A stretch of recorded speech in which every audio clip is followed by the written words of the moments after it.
Bienvenidos mitológicos a un vídeo distinto del canal, porque hace 2 meses se lanzó al mercado el libro Entre dioses y héroes de la editorial Berenice, del que soy autor junto con la ilustradora del canal, Sandra.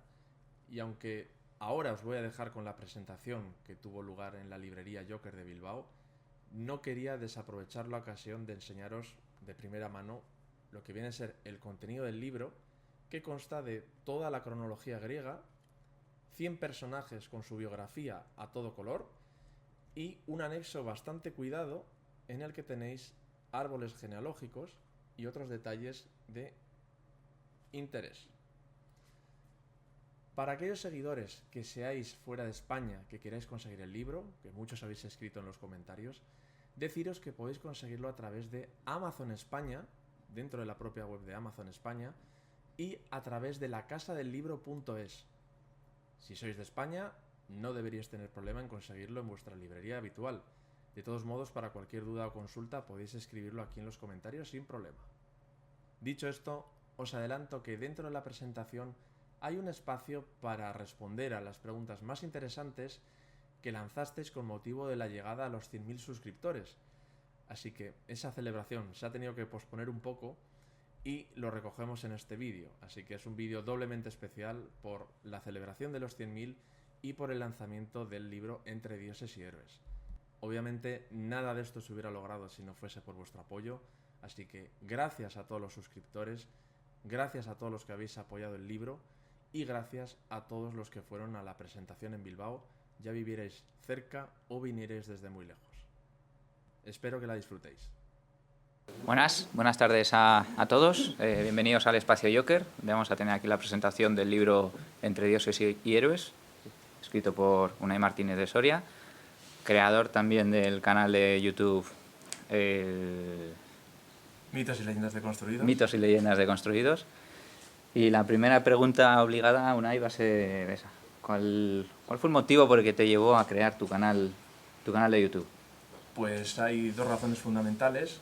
La primera sería el ayudarme a mí a profundizar más en el tema de la mitología, porque aunque de manera autodidacta durante años, porque me apasiona, haya estado leyendo libros de autores clásicos o más actuales, el hecho de crear un contenido y ponerlo en un formato como YouTube, al final siempre te obliga a profundizar más, a ir más al detalle, a comparar, a reflexionar. Y ese fue el principal motivo, el yo saber más de mitología al margen de lo que yo hubiera podido saber durante los años anteriores. Y el segundo motivo es que en la plataforma de YouTube no había encontrado, digamos, un contenido que no fuera no generalista, es decir, era contenido que igual a través de Google o algún libro más genérico podías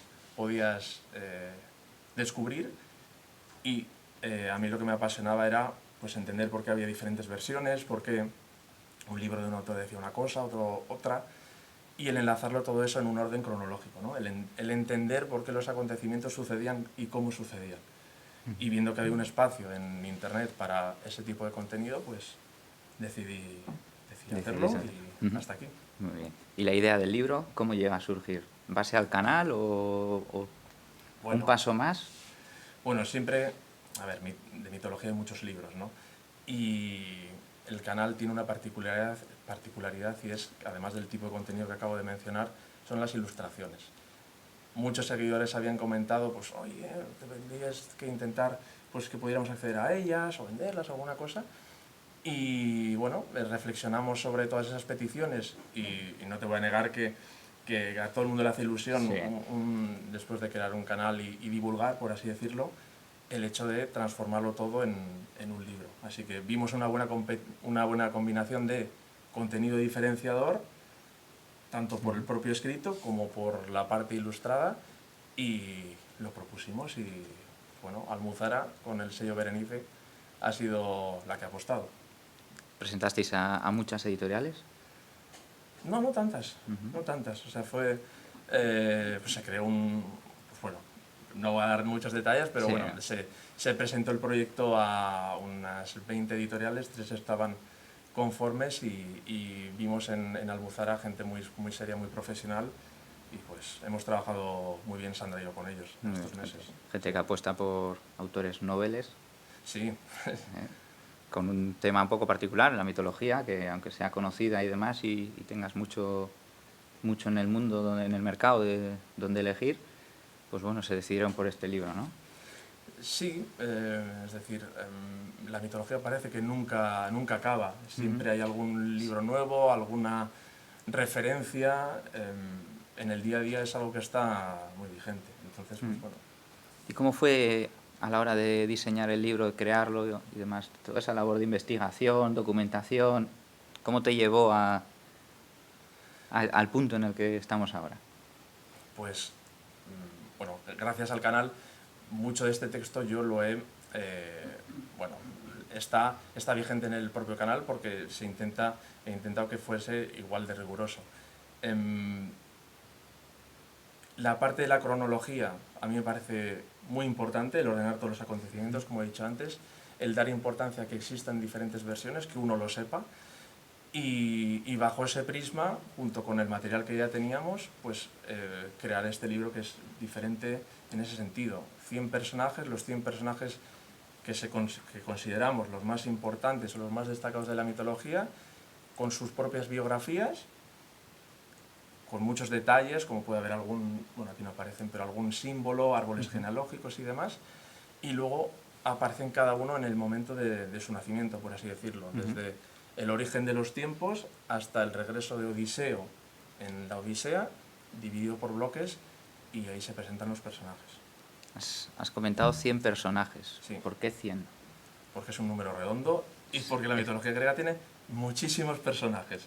De hecho, ha habido alguno que se ha quedado fuera, alguna criatura, como podría ser el león de Nemea, como podría ser, ahora no me viene, algún otro héroe, el rey Euristeo, que es el que está contra Heracles durante los 12 trabajos, digamos que es el enemigo, el antagonista, por así decirlo. Y algunos han quedado fuera, pero es que son muchos personajes. Sí, al final todos conocidos. Muy extensa, ¿no? Sí. ¿Has tenido alguna dificultad a la hora de hacer la biografía de algunos personajes, de destripar, de buscar información, de que no hubiese información en otros libros? Sí, el tema de la mitología griega, como se abarca desde el principio hasta el final, por así decirlo, hay personajes que son personificaciones, es decir, por el mero hecho de existir la emoción del miedo, hay una deidad que encarna eso. Entonces, hay deidades que no tienen relatos, no tienen aventuras, por así decirlo, en lo que vienen a ser los relatos clásicos de la mitología. Entonces, para esos personajes, como puede ser Erebo, la oscuridad o algún otro, es complejo llegar a un cierto número de palabras para que sea atractivo para el lector, pero se ha logrado. Por otra parte, tenemos los personajes que tienen excesivas aventuras, son protagonistas de demasiados relatos, como puede ser Zeus y su infinidad de descendencia, pero también ha habido el ejercicio contrario, el intentar resumir, el intentar focalizar los puntos más importantes o destacados de esa deidad respecto de otros, y ha sido una labor pues compleja. Compleja, sí, laboriosa. Al final, mucha información y cuando no la había, pues tirar un poco de lo que puedas. Sí, efectivamente. Al final, los autores clásicos, como puede ser Hesíodo, Homero, Ovidio, también Apolodoro y demás, son la base al final de la mitología. Y a partir de ahí, buscando en cada texto de cada autor clásico más importante, pues oye, esto dice de Afrodita en este caso, vamos a unirlo con lo que dice la otra persona, el otro autor, y a partir de ahí confeccionar lo que se sabe de cada deidad, pero a través de las fuentes más puras. Sí. Has hablado del orden cronológico de los personajes. Sí. Sé que había algunos que igual no coinciden exactamente en fechas y demás. ¿Has tenido algún problemilla ahí para ubicarlos a todos o es fácil en la mitología decir, bueno, este está aquí, este está allí? Pues es relativamente sencillo, porque la teogonía de Hesíodo lo marca bastante bien desde el principio hasta la época de los héroes, por así decirlo. Ya cuando viene la edad, después de la edad de bronce, que viene el diluvio y digamos que Zeus acaba con la gente que vivía y empieza la era de los héroes, ahí es cuando se forman, digamos, las grandes casas, las grandes dinastías, la familia de Troya, la familia tebana, las diferentes familias, y ahí sí que complejo el ordenarlo todo. En el libro, en esa parte en concreto, nos ha parecido más interesante el entender de dónde viene tal deidad, cuál es el origen cronológico de sus descendientes. Por ejemplo, en el caso de Heracles, Heracles está relacionado con Perseo, es el tataranieto de Perseo y Andrómeda, y ellos a su vez pues tienen una dinastía pues muy interesante. Y esa es la parte, yo creo que más compleja para unir, toda la época de la Edad. Sí. Centrándonos un poco en las ilustraciones ahora, que es otra de las partes básicas del libro, hemos descubierto a Sandra Tirado. Para los que no la conocéis, es la ilustradora del canal y del libro. Sí. ¿Por qué ella? ¿Cómo llegaste a conocerla o por qué? Pues primero, Sandra, un saludo, ojalá hubieras estado aquí. Y pues de casualidad, Instagram. Sí. Es decir, yo antes del canal sí que estaba jugando un poco con las redes sociales y el contenido divulgativo a través de un Instagram relacionado con constelaciones y mitología, y le conocí. Esto que sí que es artistas, que también me apasiona ese mundo, di con ella, y justo en el punto en el que necesitaba o consideraba que el canal tenía que tener un enfoque diferente o algo más personal, porque ahora con la IA o con las imágenes genéricas pues se pierde un poquito lo auténtico, ella subió a Instagram dioses egipcios en un formato muy concreto. Y dije, joder, pues parece que todo cuadra. Con ella, muy bien, y empezamos a trabajar y llevamos casi 3 años trabajando juntos. No, ya es y muy bien. Tiempo. Sí, sí.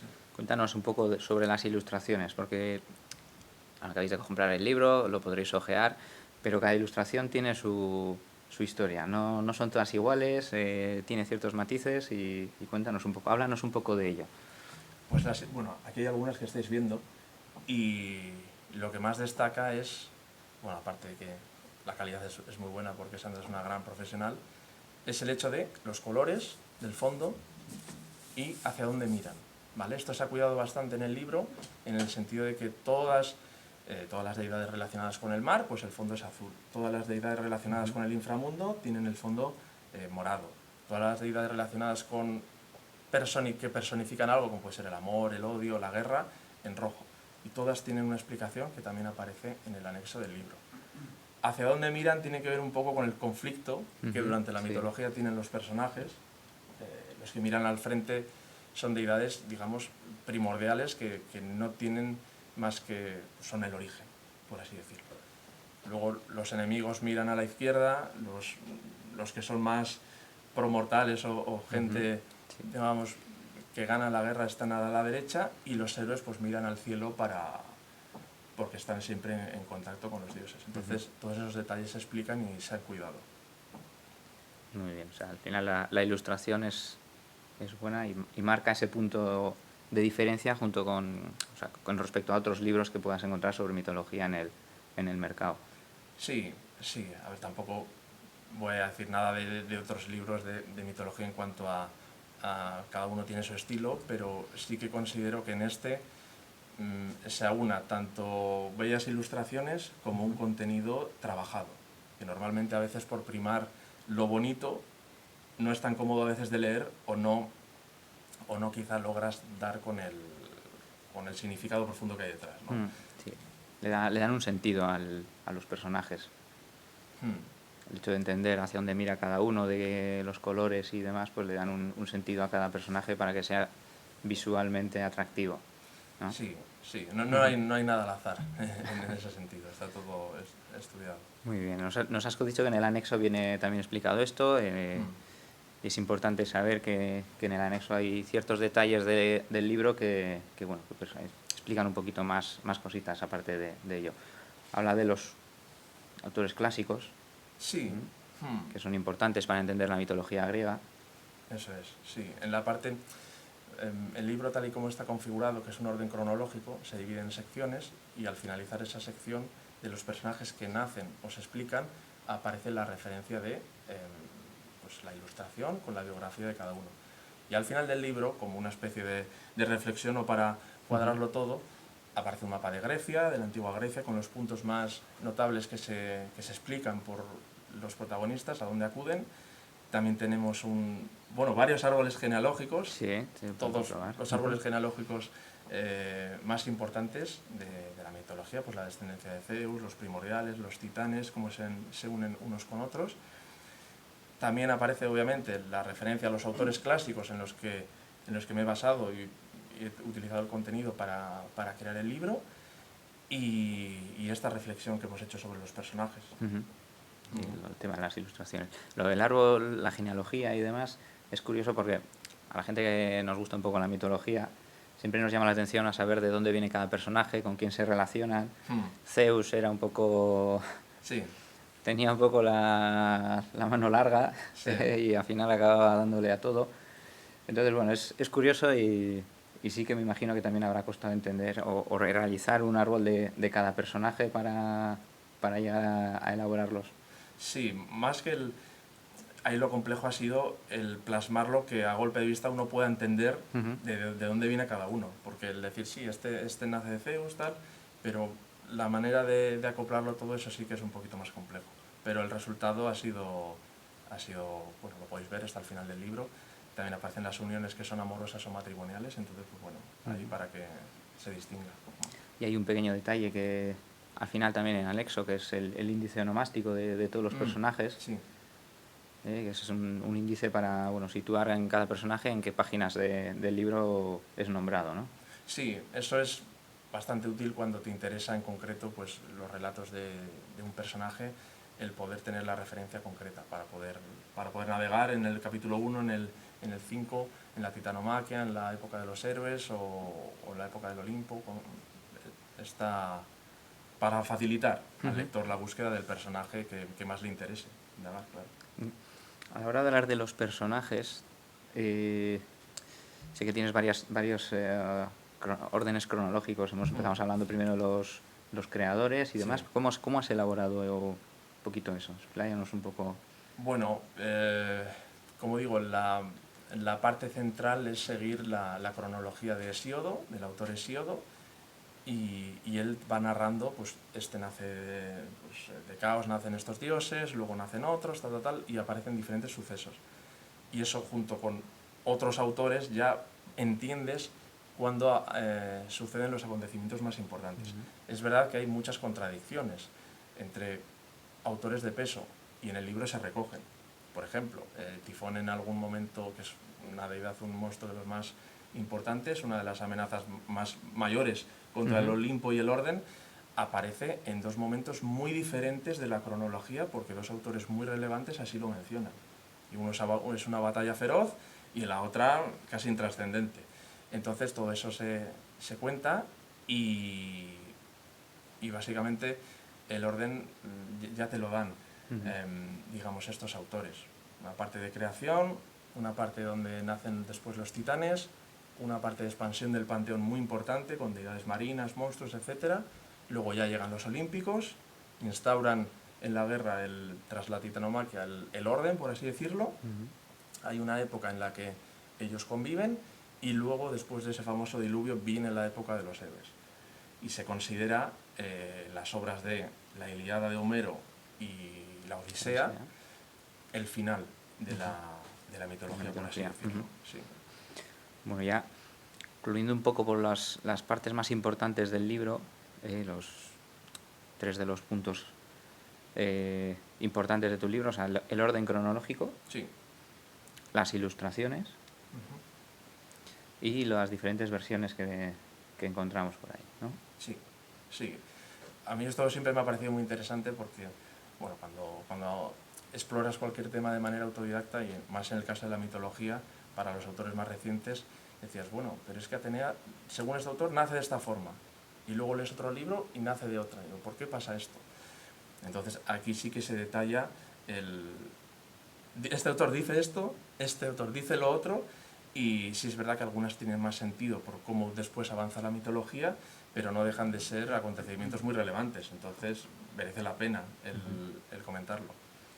Bueno, ya vemos que eres un apasionado de la mitología griega en este caso. En especial, sí. Si te diesen la oportunidad de hacer algún otro libro sobre mitología, ¿qué te gustaría? A ver, las tres más conocidas son la mitología egipcia, la griega sí. y la nórdica. Aunque a mí especialmente la japonesa es, después de la griega, la que más me atrae por el estilo, por diferentes cuestiones. Pero me sentiría cómodo trabajando en cualquiera de las tres ¿no? opciones, Mientras sí. puedas hacerlo, ¿no? Sí, al mismo formato y... Sí. ¿Vas a seguir indagando más con tu canal de YouTube?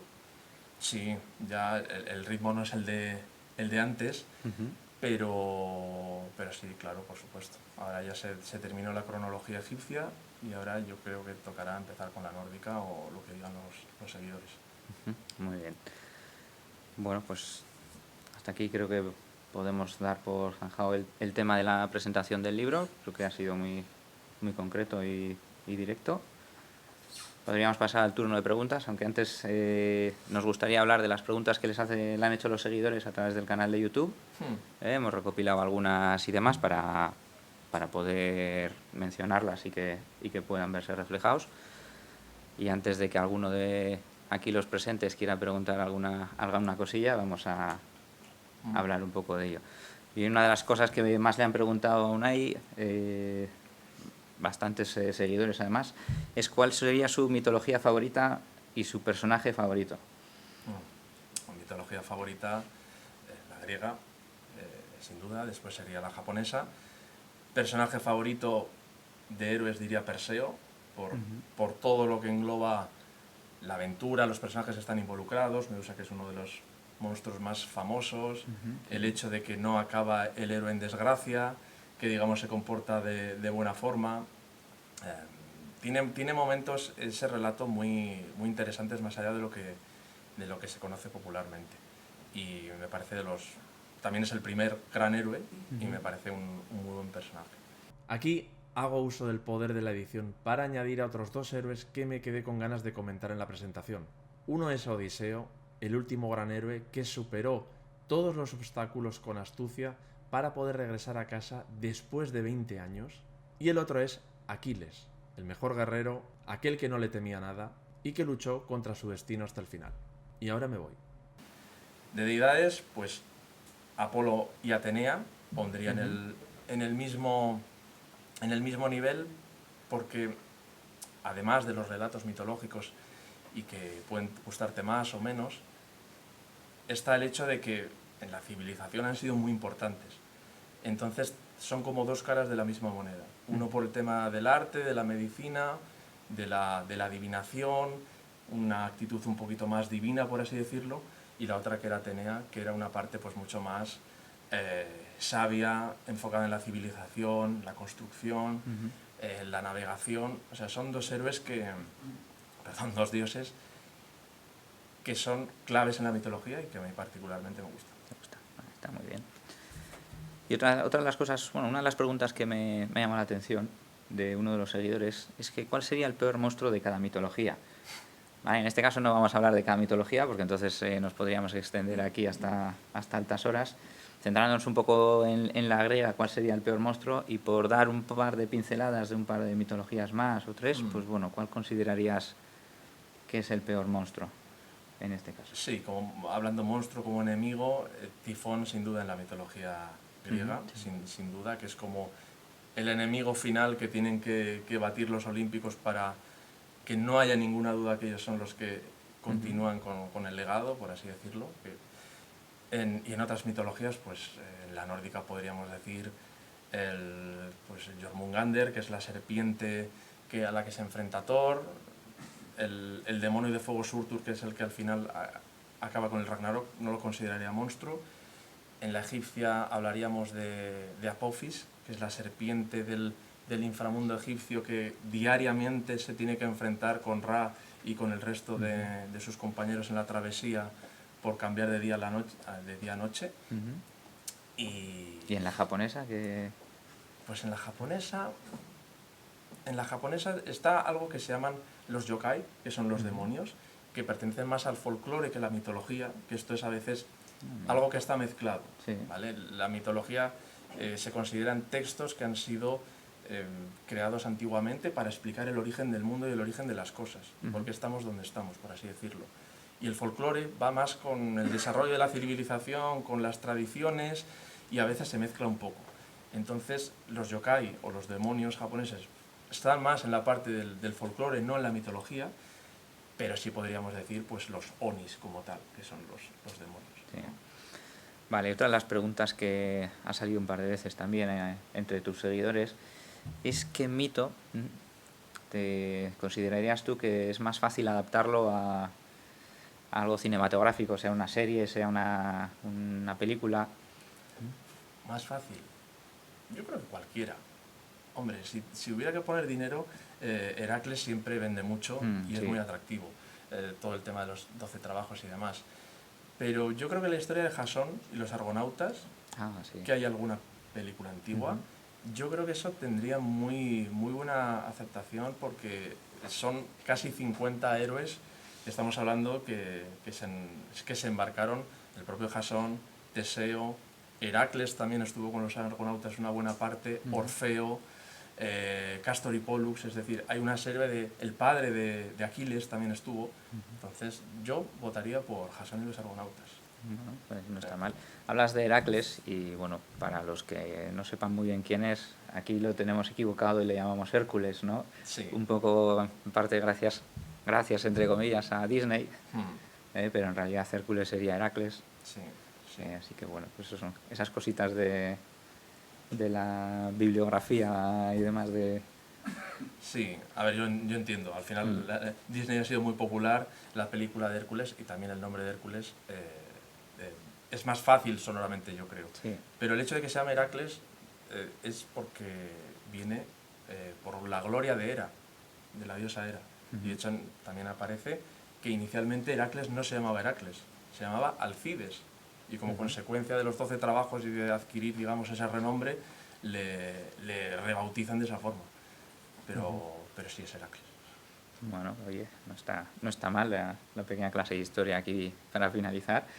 Y bueno, pues si alguno de los presentes tiene alguna pregunta, que sepáis que no comemos, no mandamos al inframundo con Hades a ninguno, así que si queréis preguntarle algo, tenéis aquí a Unai, autor de Entre dioses y héroes, dispuestos a responder lo que quiera. Caballero al fondo, sí. Sí, quería preguntarle por el futuro de la mitología griega, ¿qué opinión tiene? En nuestra época vivimos rodeados de series, películas de mitología griega, en los años 90. Hoy en día está más los superhéroes, igual es el tema más diferente de mitología popular. Hoy en día los jóvenes crecen con superhéroes que creen que son los nuevos mitos para ellos. ¿Qué futuro crees que tiene la mitología griega para el futuro, para las siguientes generaciones? Yo creo que es un tema inmortal en ese sentido. Incluso a día de hoy se siguen editando libros de mitología. Sí. Hay de hecho, Sangre de Zeus, que fue una serie de Netflix, que ha salido hace poco la segunda temporada. En la cultura japonesa también está bastante latente el tema de la mitología. Yo creo que es un tema que es inagotable, que llegará a un punto en el que, digamos, las series o las producciones se cansen de lo que están haciendo y vuelvan a lo que siempre funciona. Y la verdad, para mí la mitología es como la gran fantasía del mundo y es el lugar al que tienen que acudir para crear cosas nuevas. Sí, la mitología siempre acaba vendiendo, sea la griega, la egipcia y demás, ¿no? Sí, y en los 90 pues, hubo series muy importantes relacionadas con mitología. Sí. También. ¿Algo más?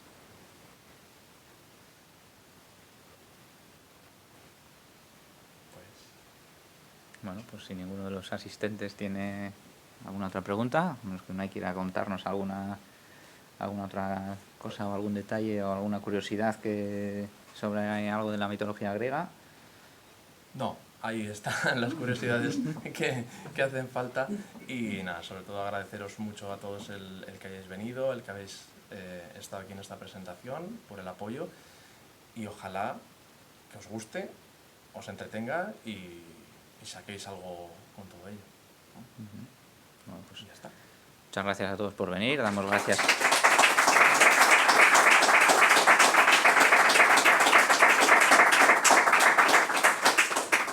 Gracias también a Joker por cedernos el espacio para poder hacer la presentación Sí. Y bueno, pues aquí le tenéis para que os firme el libro.